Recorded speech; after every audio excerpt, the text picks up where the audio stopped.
début, quand j'étais jeune, j'étais toujours la personne qui restait comme assez sobre, comme j'étais dans mon coin, j'observais beaucoup, j'étais tranquille. Puis quand il y avait comme des conflits entre mes amis, avant de dire « OK, moi je suis dans ton bar ou je suis dans l'autre », je ramassais le plus d'informations possible, puis là, après ça, je prenais ma décision. Sans oublier que j'avais un caractère extrêmement fort. Donc, quand était venu le temps de choisir un métier, en 12e année, je ne voyais pas d'autre métier que policière pour moi. Je regardais les autos sur le bord du chemin, puis j'étais comme, un jour, je vais être là-dedans. Mais quand tu viens à appliquer dans les collèges, dans les universités, il n'y avait pas de cours de police vers ici, au Nouveau-Brunswick. Donc, je me suis dirigée par le cours qui était le plus près, qui était le cours de technique correctionnelle. Mais aussi avec le perfectionnement que j'ai été avec l'Académie de police, ça m'a permis de travailler avec les véhicules hors route. De là, les choses se sont déboulées. Je suis rendue aux enquêtes. Ensuite, je fais entraîneur pour l'usage de la force. Et une chose amène avec l'autre. Donc, les défis, ils n'arrêtent pas. Puis quand je vois un défi, au lieu d'avoir peur, puis de me recorquiller, je suis comme, non, je vais de l'avant. Je veux faire ça. Je veux prouver que je suis capable de le faire.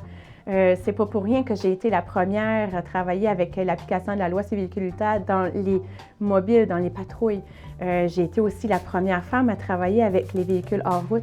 Maintenant, je suis la première femme à travailler aux enquêtes dans notre division. J'aime ça, être la première de tout. J'aime essayer de quoi? J'aime prouver aux gens que je suis capable de le faire. Quand elle est venue avec nous, toutes les formations que Brenda pouvait apprendre, elle les prenait. Ça fait que c'est une personne qui est très bien formée au niveau des contrôles tactiques, au niveau de comment faire une interception, l'écriture de ses documents. Elle demeure toujours professionnelle, elle est courtoise, elle donne toujours des bonnes explications, elle est connaissante au niveau de la loi. Elle connaît son travail très bien. En fait, que tu sois un homme ou une femme, quand tu viens travailler dans notre milieu, c'est pas vraiment le sexe qui va différer si tu es bon ou pas. C'est vraiment tes compétences de travail, ta formation, si tu as suivi les formations, puis si tu as passé des formations, puis si tu es confiante avec qu'est-ce que tu as appris durant les formations. C'est ça qui va faire d'un officier un bon officier ou un bon constable dans notre domaine. Avec le milieu des camionneurs présentement, au début, je sentais que j'avais ma place à prendre. Ils me posaient des questions, puis ils me donnaient des petites critiques, genre « Qu'est-ce que tu connais là-dedans, toi, en tant que femme? » Mais je prenais pas leurs critiques négatives. J'allais puis je me renseignais plus. Je pensais « Ouais, tu veux me poser des questions, je vais les répondre, puis je vais savoir les bonnes réponses. » Point de vue mécanique, j'allais, je m'informais, je lisais des livres. À la minute, j'avais une chance d'avoir un petit peu plus de renseignements sur plein de choses. Je les ramassais toutes, je lui donnais la réponse comme si que je connaissais ça, comme si j'avais ça toute ma vie.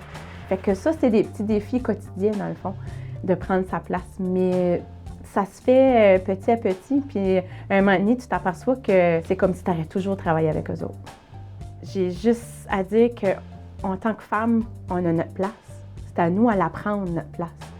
C'est à nous à suivre nos convictions, d'écouter notre petite voix intérieure qui nous dit « Oui, tu es capable de le faire, c'est parce que c'est vrai qu'on est capable de le faire. » C'est juste d'aller de l'avant, foncer, puis jamais abandonner.